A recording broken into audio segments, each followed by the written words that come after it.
The CBS Radio Mystery Theater presents...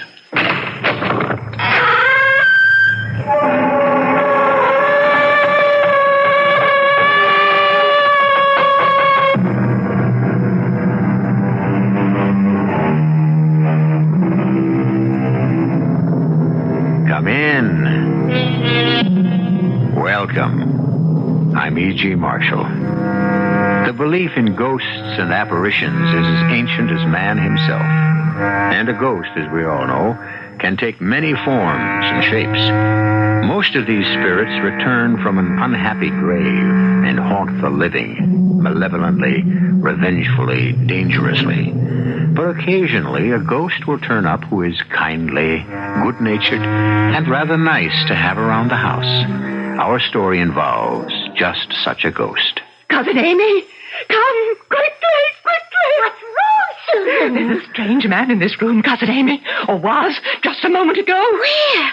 Where did you see him? Standing there, right in the middle of the room, in front of my dressing glass, staring at me in my nightgown and wrapper. I was terrified. What did he look like? His clothes were of the strangest fashion. And his neck. Yes? His neck was twisted. The head was tilted over to one side, as though the head were just barely attached to the rest of the body. Oh, you've got to stay the night with me right here in my bedroom. Of course. I wouldn't think of leaving you. We are not alone in this house, believe me. There is a third person here, somewhere.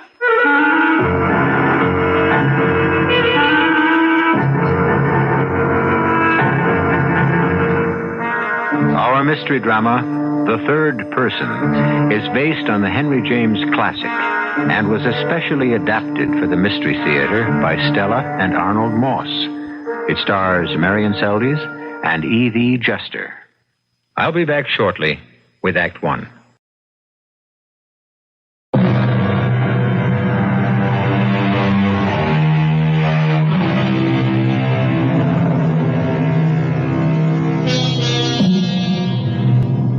The year is 1900. In a neat little village on the seacoast in New England, Miss Susan Frush is a rather shy lady in her early 40s. With her well-fastened hat, her white gloves, her sturdy walking shoes, she is what might be called the typical old maid. She has the appearance of once having been pretty, but this is now obscured somewhat by eyeglasses and teeth. Her kinswoman, Miss Amy Frush, 10 years Miss Susan's junior, is brisk, eager, comparatively bold, and equally unhusbanded. Until this morning, these second cousins have never before met. Now they sit rather primly and a little terrorized in the parlor of an old and roomy mansion to which they have been summoned by a Mr. Willoughby, attorney at law. Miss Susan Frush? Yes? You are Susan Frush. Oh, yes. Yes, I'm Susan Frush. Thank you. And you are Miss Amy Frush. Oh, yes, indeed, I certainly am. Thank you. Ladies, you are both aware of why you are here. As the sole remaining heirs of your great-aunt, the late Miss Abigail Frush, recently deceased at the age of 94, you two are the rightful legatees in equal shares of her entire properties. Do you mean, sir, that all... I mean, madam, that as executor of the late Miss Abigail's worldly estate, I hereby declare you, Miss Susan Frush, and you, Miss Amy Frush, the sole beneficiaries. The largest single item of her benevolence is, of course, this house.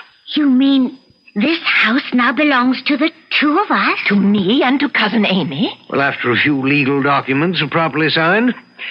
If you ladies will permit me to say so, Miss Abigail's generosity has been most remarkable, particularly in view of the fact that you are both unprotected, without the care of solicitude of husbands.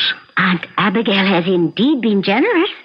Well, since, as I understand, you are both almost strangers to each other, you may not wish to share this house between you. The will directs that the house may be sold to your joint advantage.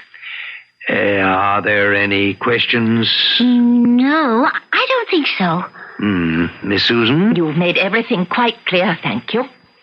Well, in that case, I shall take the liberty of escorting you about the house and indicating some of its features. The high points, we might say, of this old mansion.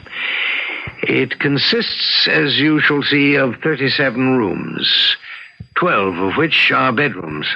12 bedrooms? For just the two of us? On the second floor, shared by the two largest of these bedrooms, installed some 15 years ago, is a marvel of this modern age in which we live. And that, Mr. Willoughby, is... There, with all the latest paraphernalia and conveniences of indoor plumbing, is the bathroom. Oh. Yes. Imagine, ladies, the luxury of an indoor bathroom with running water. But what's that? What is what? Do you hear anything, Cousin Amy? Yes, I do. It sounds as though someone were running a bath in our luxurious indoor bathroom. Well, now that you've seen the principal features of the house, I remind you again that the will permits you to sell it, should you be so minded. Oh, I wouldn't think of it, Mr. Willoughby. This dear old house is exactly everything I ever dreamed of. And you, Cousin Amy? Oh, I wouldn't part with it for all the money in the world. It's beautiful. Having drunk deep of the cup of singleness, which I confess is a rather bitter cup, this house represents a quiet, peaceful harbor. Our solitude will come to an end. And, of course, with an assured roof over your heads. I adore every inch of it. I'm sure the two of us will get along splendidly. As am I. But you must understand, of course, that I take a nap after dinner. Really? I could never rest then. That's when I'm most wide awake and keenest for talk. I take my nap just before dinner. But I'm sure we can arrange our time suitably. And there'll be so many things to talk about. So many things we can do together. Yes. Well, I take it then that you ladies are fully prepared to share the house. Oh, yes, of course. indeed. Well, so be it. I am delighted that this charming house will remain where it's been for almost 200 years, in the hands of the Frush family. Well, now, if we may continue with the inspection, I have saved this main entry hall for the last of our little tour. Impressive? Just look at all those full-length portraits. But those paintings must be... Are they all who we think they are? Frushes. Every single one of them. They are all of them our ancestors, Cousin Susan. Yes, indeed they are. Oh, that fat one with powdered wig and the big pot belly. He's so funny. Who is he? That is Josiah Frush, the man who built this house in the year 1731. A prince among merchants. And that one, the one in the colorful uniform. Colonel Benjamin Frush, served with the greatest distinction under Sir William Pepperwell in King George's War, 1745. I remember reading about him. Oh, isn't that perfectly thrilling? A great hero. And so romantic. Oh, who's that stern-looking one? The one with the frown. That is Elbridge Frush, lawyer, jurist, educator, political leader. One of the founding fathers of this Commonwealth. First president of Frush University. And that one. Oh, Cousin Susan, just look at him. Which one? The one to the right of the door. Dressed in the clothes of the American Revolution. Oh, isn't he just the handsomest man you have ever seen in your entire life? And so young. He is beautiful. Oh. Those piercing blue eyes seem to penetrate right into you. Do they not? But those eyes are so sad. Which one of the Frushes is he, Mr. Willoughby? And that lady is young Cuthbert Frush. Cuthbert? I don't seem to remember hearing about him. When did he live? In the 1770s. What did he do? What was he famous for? You must pardon me, ladies. This is one subject I do not care to discuss. Another cup of tea, Cousin Amy? If you don't mind, Cousin Susan. What a wonderful day this has been. First thing tomorrow morning, I shall start delving into the complete history of all of our ancestors. Find out everything I can about each of them. Cousin Susan. Yes? The portrait to the right of the main entry. Cousin Cuthbert. There's something strange and fascinating about the expression on his handsome face.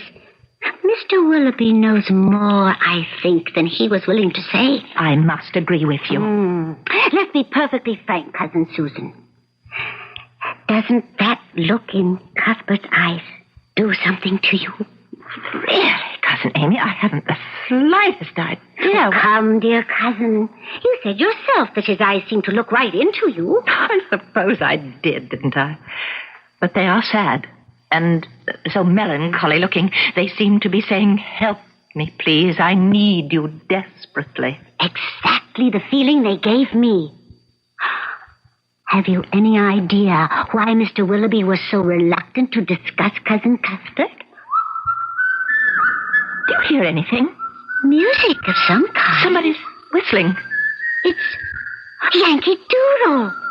Seems to be coming from that window. Come, let's see. Oh, please be very careful, Cousin Amy. Open the drapes slowly. Cousin Susan, quickly. Quickly, come here at once. What is it? What's wrong? Look out there, in the dark. Do you see what I see? Where? Up there, among the branches of that huge tree. It can't be.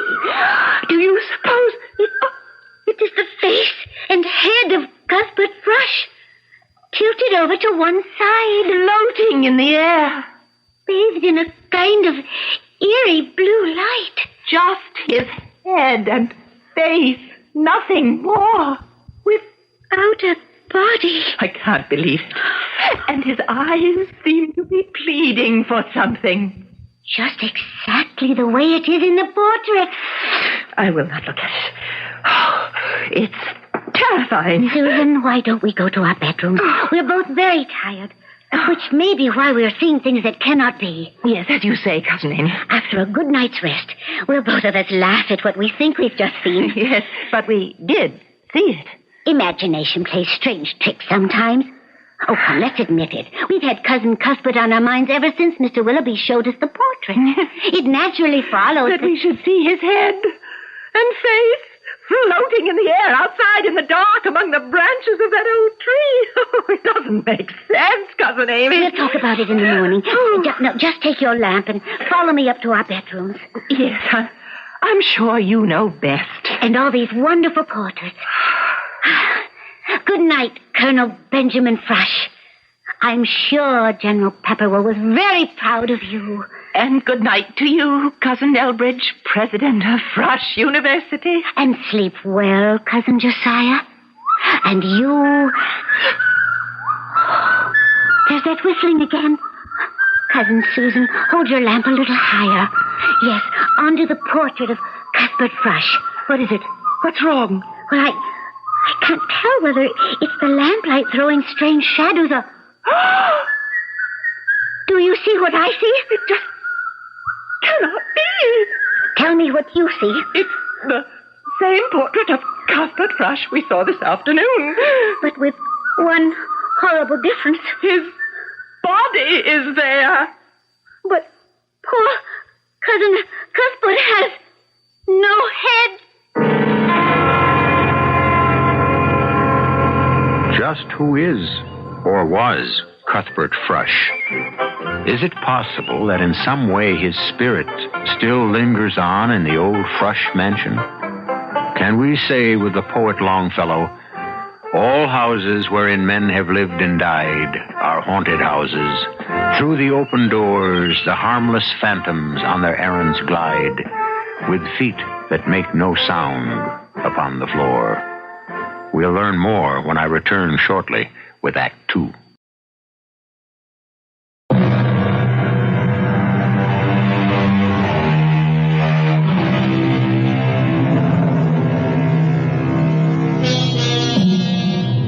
The cellars of the Thrush mansion are sound, cool, and dry, like the crypts of ancient churches.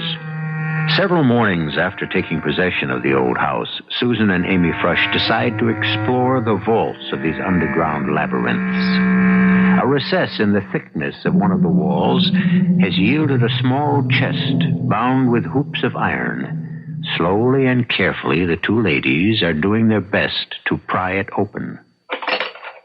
Careful, Cousin Amy. We don't want to break it. I think I have it.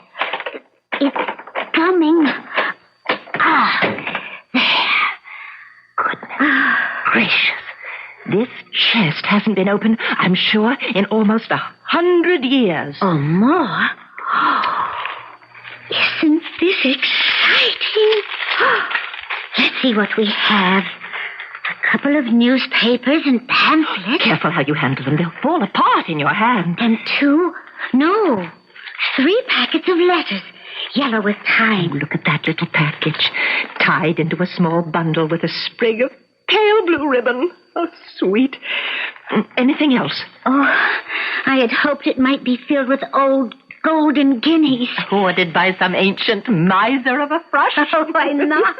Or even a handful of ducats, doubloons, pieces of eight. Stored by an unknown pirate ancestral of ours. Or some evil captain of a privateer. Captain Frush, who roamed the 7 seas and preyed upon his helpless victims. You are an incurable romantic. Only a lot of old papers and letters. You know you can't wait to read them any more than I can. True. Only I dare not handle them myself. They're so delicate. This is a job for the minister. And not only does the Reverend Mr. Patton preach an excellent sermon, but he's also president of the town's historical society. If anybody can help us with these, Mr. Patton can, I'm sure. Oh, they should provide many interesting evenings before the fireplace. Cousin Amy, has it occurred to you that we might find things in these letters that we might not want to learn about? Well, like what?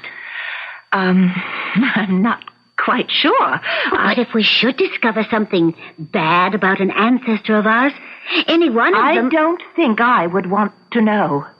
Well, suppose it was something about our mysterious cousin Cuthbert. Something really naughty. Wouldn't you want to know about him? So I'd have to think about it. Oh, no, you wouldn't. And neither would I. If anything human happened with Cuthbert or any other Frush, with all those dignified pillars of society in the entry hall, I would be delighted. What? Cousin Amy, really? And the first thing I do in the morning is to get in touch with the Reverend Mr. Amos Pettingill Patton. We'll need his help with these letters.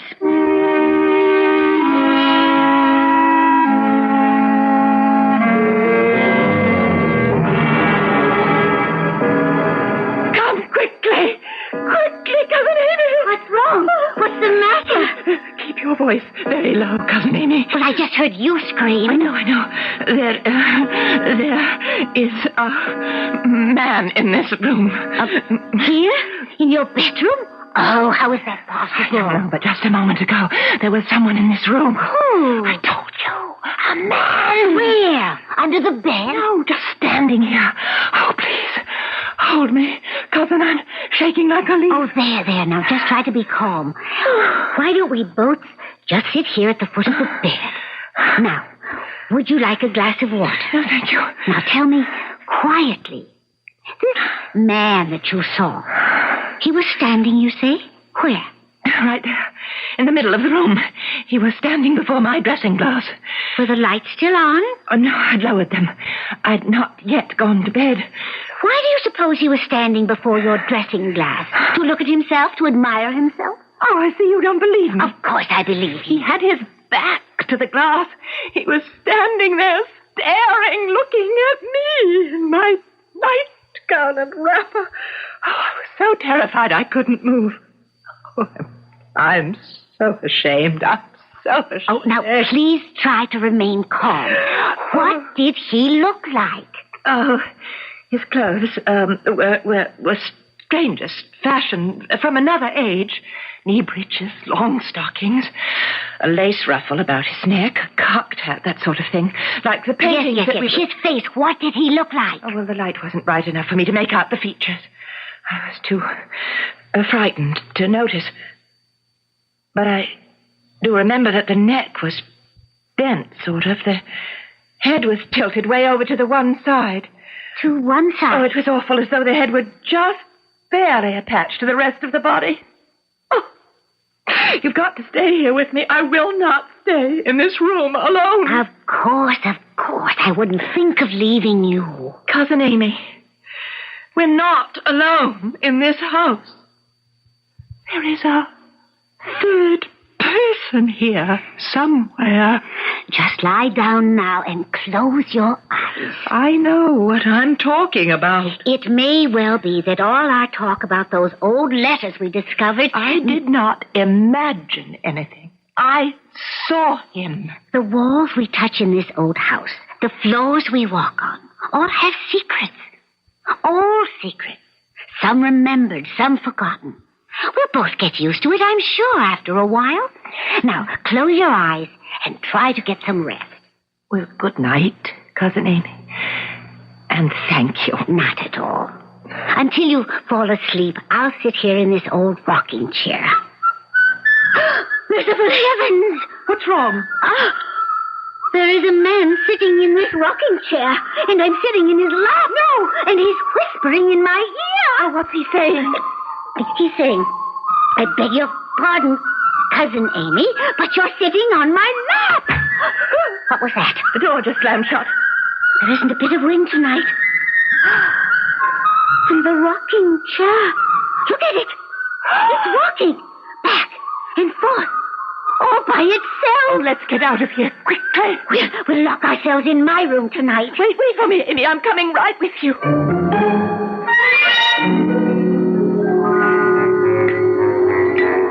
A bit more bacon, Mr. Patton. Another egg? No, thank you, my dear. Thank you so much. Oh, bless my soul, perfectly delightful breakfast, Miss Amy. I'm Susan, Mr. Patton. I'm Amy. Oh, yes, of course. So you are. You've already told me twice now, haven't you? One of my worst failings. About the letters and papers we found in the chest, Mr. Patton. Yes, indeed. I've gone through almost half of them. Should complete a first reading of all of them by tomorrow. More coffee, Mr. Patton? Oh, thank you, Miss... Susan. Have you found anything at all, thus far, that might be of any interest to us? Well, that depends a bit on what you ladies would consider interesting. Doesn't it? Well, we were just curious as to whether you might have come across anything that might show one or two of them to be a little less... A little less proper? A little more human, shall we say? Little chinks in their armor? Exactly. Oh, nothing really shocking. Just something that might possibly explain certain things. Well, there's nothing like that in the letters as yet. What certain things, may I ask? Amy means, have you found anything in the letters that might tell something about... Cuthbert Thrush. Who? Cousin Cuthbert Thrush. That rascal! Rascal? Why do you call him a rascal? I thought everybody knew it. It's practically town history. But when we asked Mr. Willoughby about Cuthbert, he did not seem eager to provide us with any information. Oh, well, now Thomas Willoughby is a bit of a stick in the mud, isn't he? Mr. Patton, certain strange things have been happening here in this house. Things that we do not understand. Things that we are convinced may possibly stem from whatever may have happened to the man that you call a rascal. Exactly what has been happening? For the time being, that must remain our little secret, my cousin's and mine. In the meantime, it is of the utmost urgency that we know everything there is to know about Cousin Cuthbert. Why did he die so young? And how did he die? Well, my dear ladies, the fact is that Cuthbert Thrush, born in 1747, as I recall, came to his end in 1775 at the age of 28, hanged by the neck until he was quite dead, on that old oak tree, there, outside the window.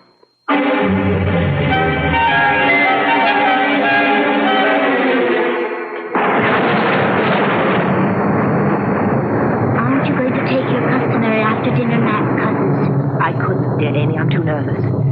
First there's this dreadful storm, and then the Reverend Patton's expected almost any moment.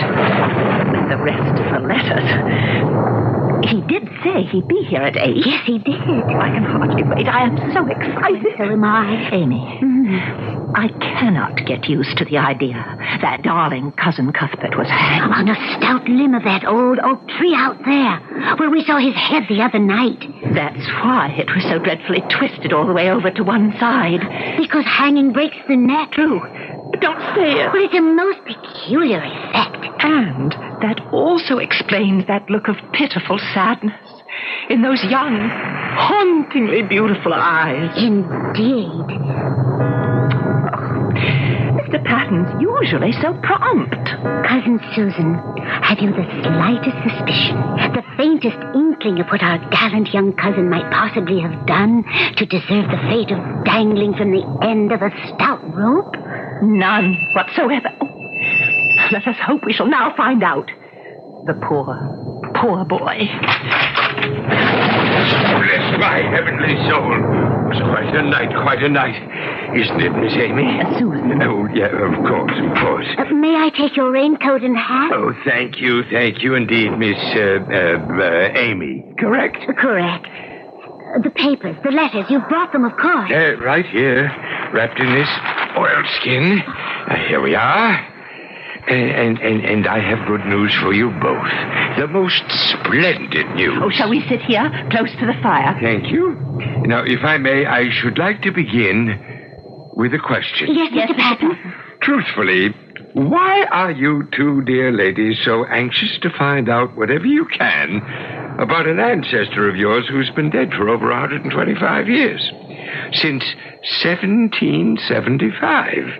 Particularly since you think there may have been something, shall we say, a trifle naughty in his background? Oh, we've already told you, Mr. Patton. We want to know everything there is to know about all our ancestors. I think I understand. Mr. Patton, what would you say if we were to tell you that although Cuthbert may have been hanged, that in some strange way we cannot explain, Cuthbert is still with us? In spirit, of course, as are all the Frushes. Cuthbert is still here, living with us in this very house. We've seen him. And he's trying to tell us something. He wants something from us. Well, bless my soul. You don't believe us, do you? Well, you must admit the idea does stretch one's powers of belief just a trifle. Then come with us to the outer hallway right this minute. As you wish, Miss... Amy, we want you to see something. Delighted, my dear. Now, is the light good enough for you to see? Certainly. All right, then, cast your eyes up at that oil painting of Cuthbert Frush. I know it well. I've seen it so many times. Oh, no, I will not believe it. The painting is an absolute blank. There's absolutely nothing on the canvas. First the head was gone. Now it's the whole body. Oh, Mr. Patton, will you please come back with us into the parlor and be good enough to tell us what you found in the paper? And why Cousin Cuthbert was put to death. It might help us to understand why this third person is still hanging about the house.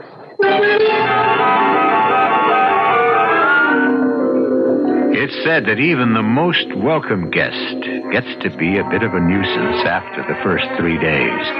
And that applies in some measure even to the engaging spirit of Cousin Cuthbert. The longer he stays, the more demanding his presence seems to become. For he has presented a dark and challenging mystery to his two spinster cousins. They are determined to unravel Cuthbert's 125-year-old secret. And so am I. We'll learn more about that secret when I return shortly with Act 3.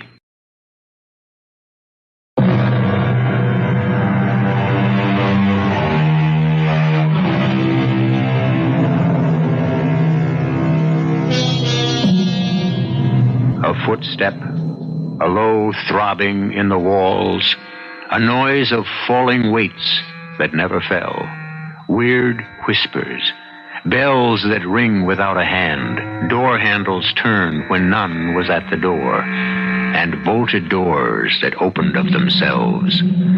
So did the poet Tennyson describe some of the possible goings-on in a house shared by a ghost. Amy and Susan Frush believe in what they see and hear. Their present task is to convince the Reverend Patton, if they can. Now, do you believe us, Mr. Patton? Do you believe that in some inexplicable way, Cousin Cuthbert has left that picture frame and is wandering about the house? Cousin Amy and I have actually seen him. And you think he's staying on because he wants you to do something for him? And it would help tremendously if we could know why he was hanged. Have you come across anything in the letters? Was there an unhappy love affair that ended in his committing murder? Did he kill someone? A jealous husband? Or was he a dashing pirate who was captured by the King's Navy after a bloody battle on the high seas? What unspeakable things did he do to deserve to be hanged? Oh, please tell us. I will, if you'll give me a chance. It was nothing quite as romantic as you suggest. Oh, what was it, Mr. Patton? Now, you both read your early American history. Think back. What was one of the weightiest things on the minds of the American colonists? One of the things, in fact, that led to the American Revolution. Paying taxes they considered unfair? Taxation without representation. Right on the head, Miss...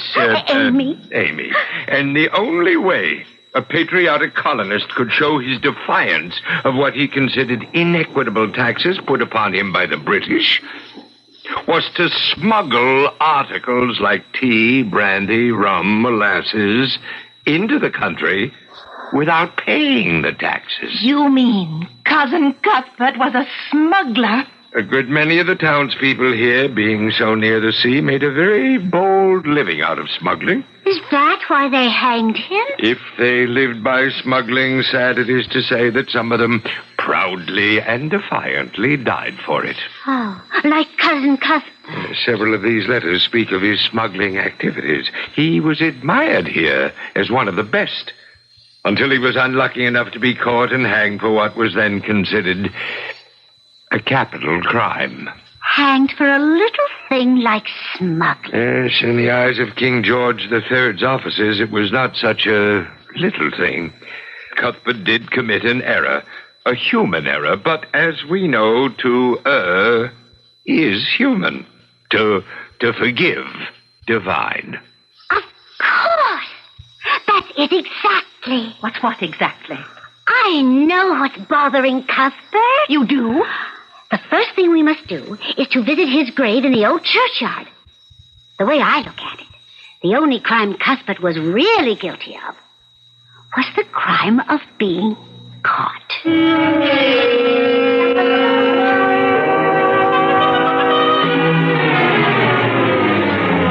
Whoa, Colonel, hold it. Good boy. The entrance to the churchyard must be through that gate. So it is. Cousin Susan, here's the fresh section of the burying ground. Oh, just look at all those beautiful headstones and monuments. You know, it's hard to make out some of the names. Who's that? That's Benjamin Frush, the soldier. Here's the grave of dear Cuthbert. Cousin Susan, put the little vase of flowers at the foot of the grave. They are lovely. They should please him. Do you mind if I begin? No, not at all. Dear Cuthbert Frush, Cousin Susan and I know why they hanged you. We would like you to know that not only do we not look down upon you for what you did, but that we do not in any way disapprove of your actions. We are sorry, of course, that you were caught and hanged on the oak behind the parlor at the tender age of only 28. We also sense that you are unhappy and restless in this grave. You want to be forgiven, don't you? You want peace and rest. And that pleading look in your eyes tells us you're trying to say something. That possibly you want our help. What is it you want us to do? The vase of flowers toppled over and broke. Cousin Cuthbert, Is this your way of telling us you hear us? Oh, answer us, Cuthbert. Talk to us. Talk. Cousin Susan, shh. Oh, dear. Well, that was sweet of you. Thank you, Cuthbert. What was that? Cousin Cuthbert just kissed me, ever so gently. He did? On the forehead. Oh. Yes, Cousin Cuthbert. Is he saying something? Shh. Oh, of course, dear Cuthbert. Now I know exactly the kind of thing you want us to do. What is it? What did he say? Cousin Susan, I hope you won't mind staying alone for the next few days. I'm leaving in the morning. Where to? Why? What are you planning to do? Oh, just for a few days. A very important errand. Oh, but we have the 4th of July celebration coming up. We've invited Mr. Willoughby and Mr. Patton. Oh, I have no intention of disappointing them. Oh, don't worry. I'll be back by the 4th of July.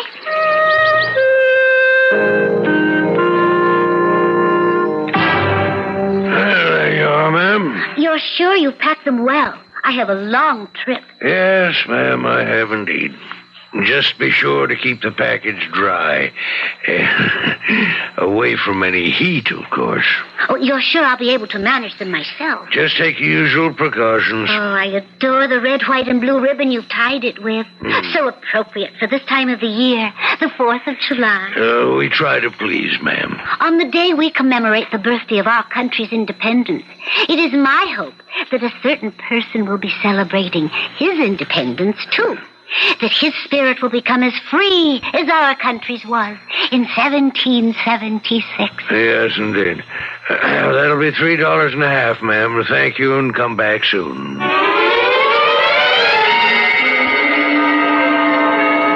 Have another marshmallow, Mr. Patton? You, Mr. Willoughby? Ah, what a wonderful way of celebrating the 4th. Don't you agree, Mr. Patton? Oh, I certainly do, Mr. Willoughby. Fine dinner, now this bonfire.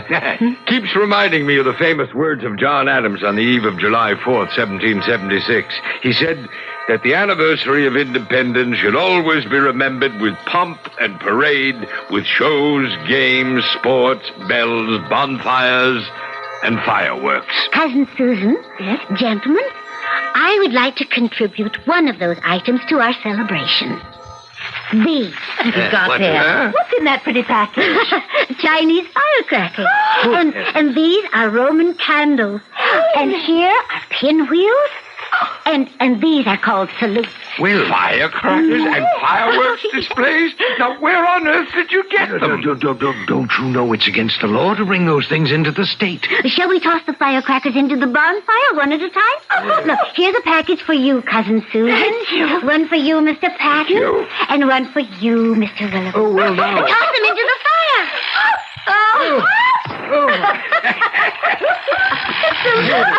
Just listen to them go. Oh, bless my soul, Miss Amy, what have you done? That's why you went away to buy these. How can anyone properly celebrate the 4th of July without firecrackers or fireworks? So you journeyed somewhere to another state where you could buy them legally? And brought them into this state illegally. Oh, toss some more of them into the fire. All of you. In the eyes of the law, Miss Thrush, what you have done would be considered smuggling. Wouldn't it? Isn't that perfectly wonderful? Amy, you've become a smuggler. Why? Well, to show Cousin Cuthbert that we Thrushes are perfectly capable of taking the same kind of risk he did.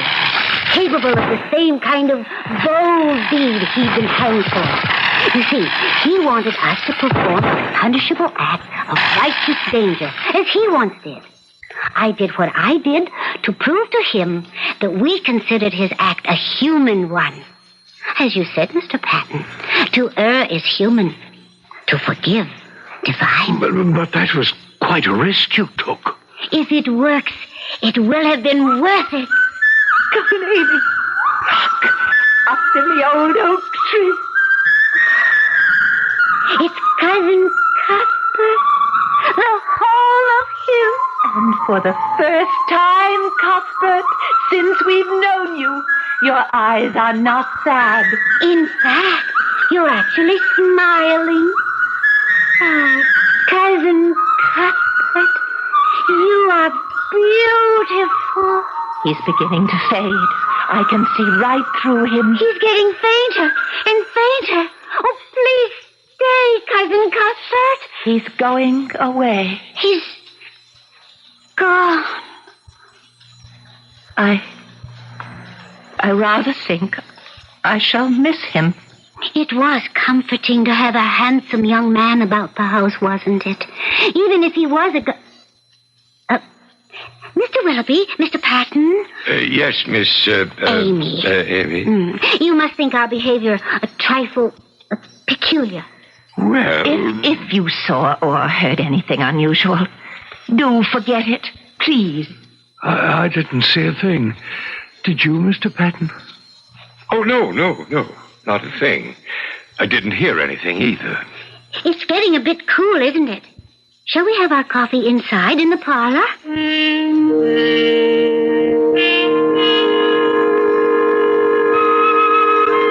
The coffee will only take a moment. Cousin Susan, gentlemen, look. What is it?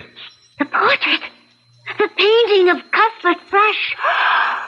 Well, bless my soul. It's whole again. The full portrait is back on the canvas, the way it was to begin with. Hold your lamp a bit higher. And look closely. Do you notice any other difference? The eyes. Of course, the eyes. Where they were once rather sad and mournful, they now seem to have a twinkle in them. And so they do. Cousin Amy. Yes? Did you see what I saw? Cousin Cuthbert just winked at us.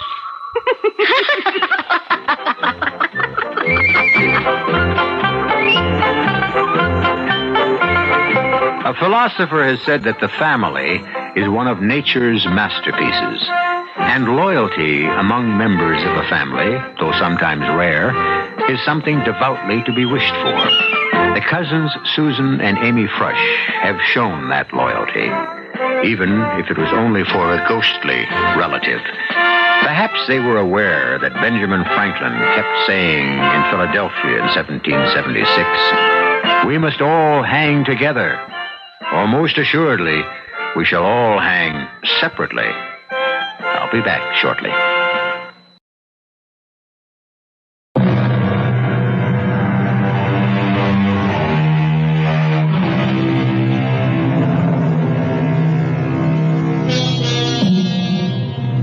It's interesting to think that Yankee Doodle was originally a British tune. But it was not long before the Americans took it over as their own song and invented lyrics like, "Yankee Doodle, keep it up. Yankee Doodle dandy. Mind the music and the step, and with the girls, be handy." Do you suppose that Cuthbert may have been thinking those particular lines when he whistled his way into the hearts of Miss Susan Thrush and Miss Amy Thrush? Our cast included Evie Juster, Marian Seldes, Arnold Moss, and Court Benson. The entire production was under the direction of Himan Brown. And now, a preview of our next tale. Oliver, darling. Good morning, Miss Wilson. Miss Wilson?